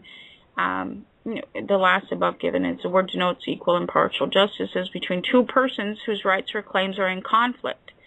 Now, when somebody's coming upon you with false language or conduct, automatically, if you defend the title, you're entering into an implied color. You're creating the nature of the case. Okay, so you make the case exist. However, with an equitable estoppel, which is public law, you're telling them, no, somebody brought me into court based on false language and conduct, whereby this court doesn't even have any jurisdiction to determine this matter. Now, I want you to go after that guy because that's vexatious litigation. You know, do you see the difference? I mean, there's such a disparate perception. Mm-hmm. And when you come in, especially on the borrower's covenant, that borrower's covenant allows the seizure of the estate and enters you into debenture. Now, if you agree to being a human servant or human slave, then that's great. Argue statute. But if you're tired of being in servitude or used as debenture, debenture is debt backed by human productive value. That is human slavery. And so you don't want to be in that situation. You don't want to be a human slave. You don't want to be the product generating revenue into these courts and lining attorneys' pockets. Mm-hmm. That place is yours to begin with. That is an unenforceable contract because the estate's been seized. That estate is your children, their children, their children. It has nothing to do with the physical property, the house, the square, the walls, the foundation. It has nothing to do with that, and it says that in the borrower's covenant. That is an unenforceable contract. Unless you consent. Absolutely, unless you consent. And consenting means you're arguing statute. Or unless they come with weapons to force you out. Absolutely. Which, you know, again, that evidence is more of their criminality. And you know, where are we? Well, they just got their funding cut. Okay. They don't have any more funding. And in order to get that funding back, they're going to have to adhere to the public law. And that's what we're seeing now. The St. Joseph County, South Bend, Indiana, that man was charged today with aggravated battery, not injury against a female. Mm-hmm. They are upholding the public law. And that's the only way that they can garner any funding now. Wow, so fast forward, which would probably be, I don't know how long for fast forward would take for this to all shake out and, you know, knock on wood, universe willing, everything starts to be just and fair. How does this, then what? Or does this dissolve? Right, and even that word fairness is a perverted word that adheres to politically correct action. Now, if you hit me, I could hit you back. That's equal justice. That is compassionate justice, okay. right? I see. You know, we don't argue our fairness. Language, wow. Right. And fairness, I just hate that word because fairness is, you know, what they're teaching our children. You know, we used to be able to play games and play sports. And when I was younger, I was in track and field and all this, and I played football for a little while. And at that time, it was a competitive sport. Now everybody's a winner, huh? Right, everybody's a winner, and they have like 50 different ribbons now because you have 50 people on your team or whatever else, and everybody gets the same ribbon. So where's the competitive nature? There's none left. You know, everything becomes the self-esteem bullshit that they brought in. Yeah. Right. And like Jesus said, we're known for our works and actions. Well, that's what you know, we were striving for when we were kids. You know, I love sports, and now it's hard to get the children into sports, you know, because they'd rather spend time on the internet or whatever. The competitive nature is gone. Yeah, they're finding gains elsewhere.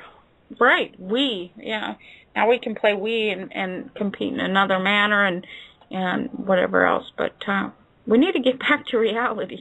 Yeah, go into some whatever Zeus room and make yourself a avatar that walks around, and you can be a Barbie, or you can change whatever you hate about your world and just go into this alternate reality. Wow. Absolutely.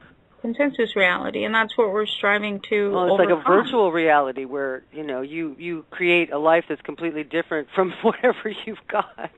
Right. And there you can be popular and, play the field or whatever, and behind the scenes you're, 65 years old, overweight with diabetes or, wow. Right. Forget about working in the reality zone. Let's just pretend let's go to a different place. Right. And the concerning thing about video games, in my opinion, and you can look this up, but most of those video games are designed by the Army, Navy, Marines, military-industrial complex to train future soldiers where wars of conquest will be fought by automation and drones and probably even robots. Well, it desensitizes you to the kill, too. Absolutely.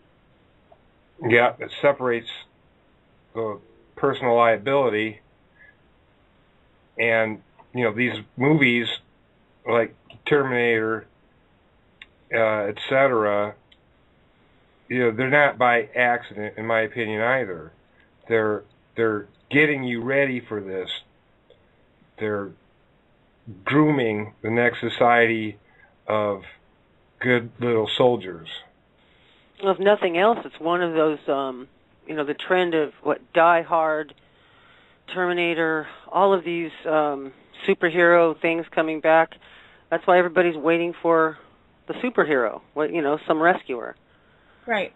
G.I. Joe. Yeah, someone's gonna swoop in, and some military force, covert black ops is gonna suddenly take over everything, and it's all gonna be fine. No, Pat. Pat, aliens or whatever, Pat, no, it's okay. I'm here now. Okay, thanks, Kate. I can rest. Yeah, I came to save myself. I can go back to my regularly scheduled programming. And everyone's got to say that. It's okay, everybody. I'm here. Just say that right now. Everyone listening, just say that. Okay, everybody, relax. I'm here. I'm here. Yep. Present. Yep. No more waiting on somebody to come in and save you. We've got to stand as one, and that's when this gets done. And we're seeing the evidence of this now. And like I said, it's just so profound. So profound. Actually, Eric had made a comment there. What was that comment you just made, Eric? Kate found her secret decoder ring in the cereal box this morning, so we're all saved. Awesome! I gotta get I want to know what's out. on it. Be like Power Rangers. Actually, I'll tell you what's on it. If you turn it over and look at it in the mirror, it says "Fuck the Romans." Woo! Katie in a cape. That's a Facebook joke going around right now. Thank you, the great Harry, for bringing that one up. Every time he makes a post, he always has at the end of it, he puts "fuck the Romans," and it's so perfect.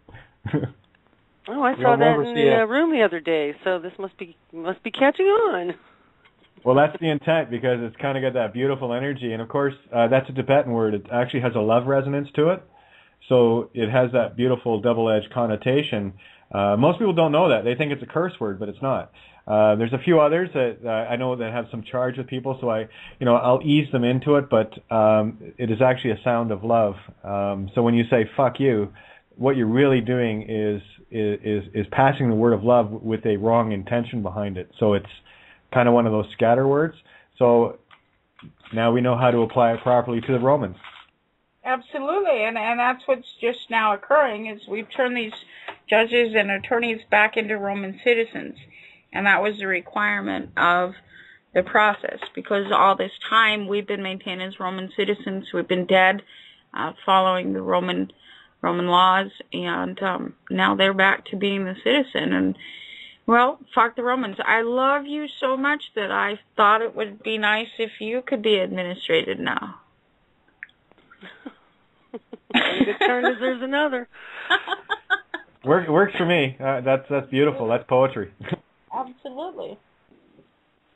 is compassionate justice.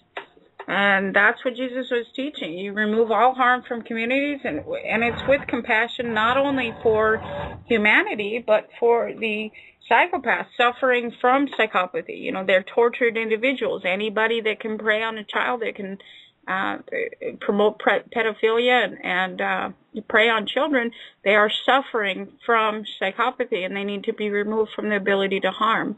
And that includes harm upon themselves. They don't have a distinction how horrifying they are. They have no concept that that individual or the human being that they're preying on is a human being, and they need to be removed compassionately from community and harm upon themselves. Jesus did not teach forgiveness except for debt. He taught that for all those that harm children, it'd be better that you have a millstone wrapped around your neck and you be tossed into the sea of commerce, which is what we're doing now.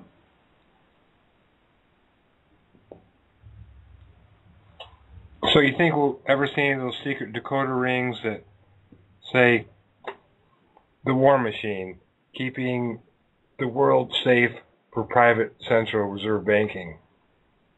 Fractional reserve banking? Yeah, we need... There you go. It would be like a crystallized or a crystalline decoder ring. Keeping the world enslaved to death.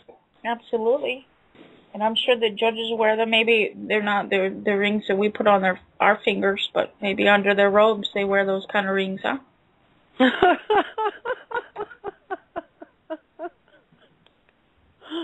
Oh my gosh, the visual.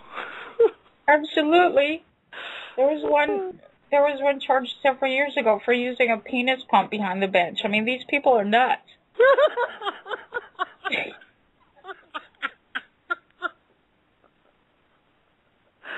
Oh man. They need our help. They require our help. They must be administrated under the laws of lunatics are running the asylum, yeah. Absolutely, and they require us to enable the administration. They need to be administered under the law of infants because apparently they're not of sound mind. And here we are. We're here promoting and exhibiting compassionate justice because I love them so much. Yeah, that's another area too. You know, the various human beings all over the planet with various stages of patriotism and, you know, beliefs, getting to the point where we're all one, where regardless of differences, regardless of offensiveness or whatever, we all look out for each other. Absolutely. How's that going to happen? Well, it's going to happen. Hey, I got to go in a couple of minutes here, guys. I just wanted to jump in with. We're working on something right now. It looks like I may be emceeing an event on the west coast of Canada on or about May 31st time frame. So I just want to let people know. We haven't got the lineup of everyone that's going to be there yet, but. Is hitting the road, baby. It's time to get out there and scare the friggin' planet into submission. The bad ones, anyway. Awesome. And great. Keep us abreast of what's going on so that we can advertise and put it on our Facebooks and everything. So we don't, we want a large turnout on that one, especially if you're traveling that far and everything else. Katie and I pray that everything works out.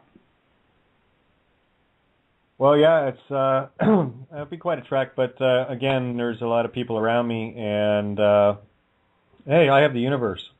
So good luck there, boys and girls. It's a pleasure mobile again. Yeah, well, hey, that part isn't quite done yet, but it should be. I was expecting today, but I'll know over the next day or so regarding that. But it will be a team effort. As far as going across, it's a bit of a hike from here to there. Connecting. Yeah, it's about 3 days worth of travel. So stop points all the way across, and just a breath away. It's almost there. Oh yeah. I actually last time I was out west, I was in Vancouver playing. So it'd be nice to get back to see the Pacific again. And if I still had dive gear that the cops stole. I'd have taken that too, but there you go. Are you talking about Vancouver? Yeah. Actually, it's in that area. I'm not releasing any of the information. It's not in Vancouver, but okay. it's somewhere around there. Yeah, it's around that area, and I'll let people know more as things go on. It's again, we're still finalizing. I just got contacted yesterday, and I got asked to MC it, so kind of up my alley anyway, right? Absolutely. Yes, absolutely. What's the topic of it? What's the focus? Sorry, what's that, Pat? What's the focus of it's this event? Exactly what we're talking about with people in the game and that are making the difference. Again, I know of a few people that are in the list, and it will be well worthwhile for people getting out there. We're not even sure how big a venue to book at this point. I think initially it's 150. I have a feeling it's going to be a whole lot more. But, hey, listen, standing room only. If we have to add a couple of days on it somewhere or whatever, I don't care. But it's really about getting... See, me, I got to be one-on-one with people, It's on the air is one thing, but there's nothing I love more than to stand in someone's aura and go, you rock. Absolutely. That is so beautiful. Sounds really good. Wait. I can't wait. So, if people want to join the webinars, how do they contact you, Katie? Okay. Well, be a little bit. If they email now, they can. They have to email. I keep forgetting to do this. I sent it out on my Facebook earlier, but they can email Maria at kenickes@gmail.com. That's KENICKES @gmail.com. Kenickes@gmail.com, and that'll get you in. Now, you can donate, but that won't stop anybody if they can't from getting in. This is wide open. We just ask people. This goes to Maria and keeping the webinars going. I donate my time. I have since last summer, and more than happy to do so. So anything, if people do donate, it's going to support the webinar for other shows or other webinars that happen. Thursday, Friday, Saturday, and I believe Sunday as well. I'm not sure, but it supports everybody, so that's why I do it. What are your webinar trainings about? I've been going over the Kabbalion over the last 3 webinars, and I'll be continuing on that tonight. I think we're on chapter 10 tonight, and it's taking a deeper look into the Hermetics and reading the chapters, and then I can bring some stuff out of it that most people would glaze over because it's kind of how I live. So it's a lot of the things that they're not right on the surface, and many of them are so obvious you miss them. It's like the Cain and Abel story. How many different perspectives can we get on it? There are so many. Right. All different layers of truth, and that's what Hermetics is all about. Awesome. Okay, Hermetics is the deliberate use of exceedingly obscure, convoluted, or esoteric literary or graphical symbolism. Short form, metaphors. Okay. Allegories, anecdotes, analogies, and that's one of the things, being a songwriter, that I have eyes to see and ears to hear in that. That's I think in prose, I speak in prose, That's obvious. So it works. Your Hermetics songs all works. carry those. But I should rock now. It's about 9 minutes to, and I'll be getting the call in about 2 minutes. But I just want to say, guys, thank you so much.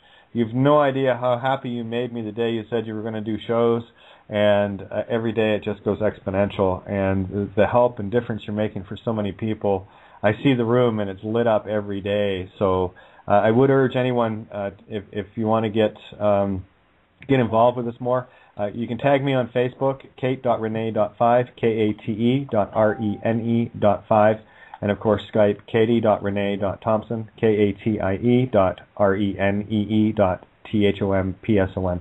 And you have the archive if you missed it. I don't have to say it twice. I love you all. You guys rock the house down. You too, Bo. You rock, Katie. Katie, love you. Love Take you care. too, guys.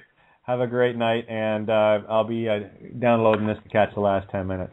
Love you. Awesome. Thank you. Love you. Be well. Have a good webinar. I will. Love you guys. Love you too.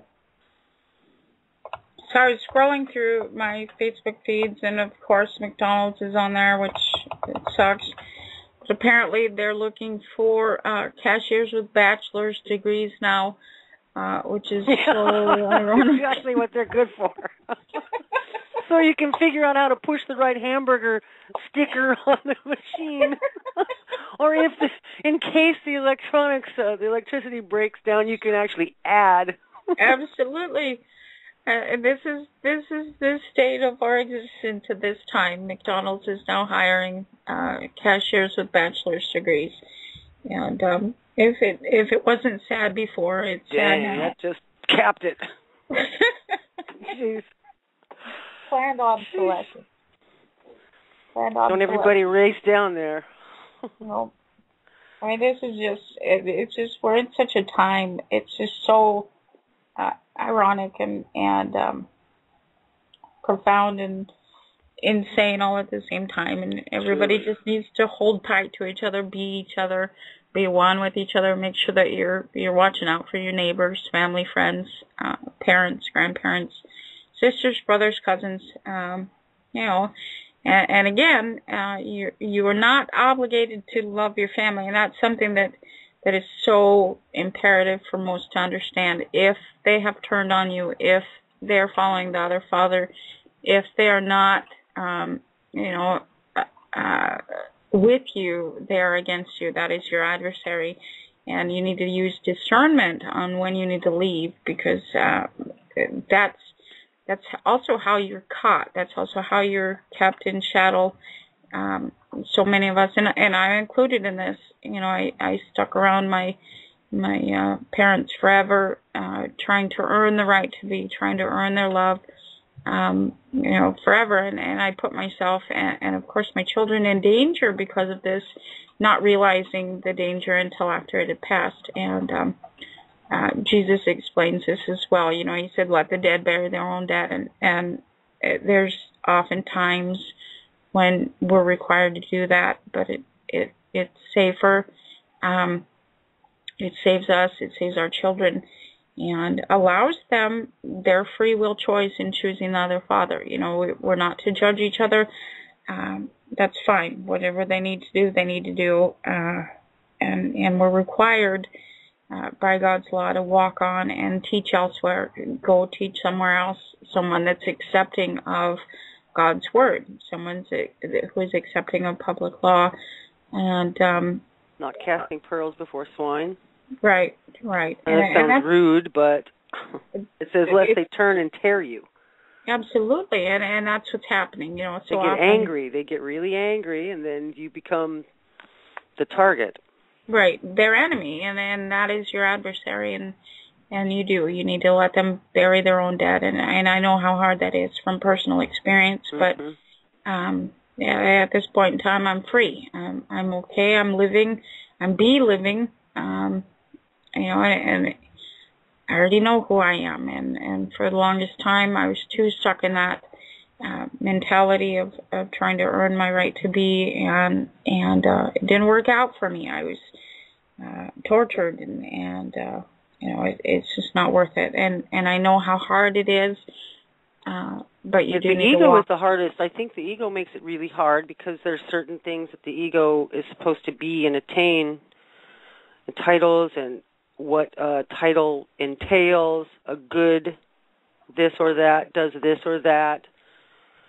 The unconditional love, and you can still love for sure. A lot of that is to let something go and not,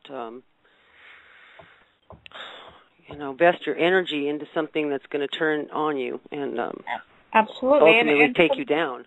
Right, and from a distance, I'll send out one of my shows or whatever, and of course I'm not getting any responses, but that's expected. But you can help those from a distance if you believe there's a redeeming value there or whatever else. But you do not need to put yourself personally there so that you can be preyed on by your worst enemy, which oftentimes are family members that you love. You know, this is a trying time for everybody, and yes, you love them, but if they do not want to be fixed, you cannot fix them, and you need to move on and teach somewhere else, because there's so many people, so many other humans that actually love you and will accept you for who you are, accept your word, and they walk the same way that you do. You know, and this is all about humanity and getting back into one, and we're not allowed to do that if we're holding on to a bunch of bullshit and premises and possibilities. And it's a we've part of got the human family rather than just the individual little cloister that we consider, you know, family. Absolutely, and there's, you know, we can go into so many different variants on that word alone, and part of that is, you know, you're just stuck. You're killing yourself. You're being cannibalized. That's the consumer mentality is, and why we're sticking around, you know. And your own family is consuming you. That's cannibalism. Get out of it. You know, we talk about psychic vampires and psychopaths and detraction of energy, redistribution of energy, and it does start at home oftentimes. And you need to let it go and walk on. And they don't even know sometimes what they're doing. They're just being used by whatever principality, you know, right. the energies around. Right. Right, and we need to get out of that. No more using, no more being consumed. We've got 20 seconds left. Thank you, Pat, for everything. Thank you both for joining us. Thank you guys for doing what you've done. Amazing, amazing. This is going to be some week. Absolutely, and it only gets better from here. And that's our promise. I love you, everybody. Thank you for being. Thank you for tuning in. Thank you for reporting. the math. Be well. Good night.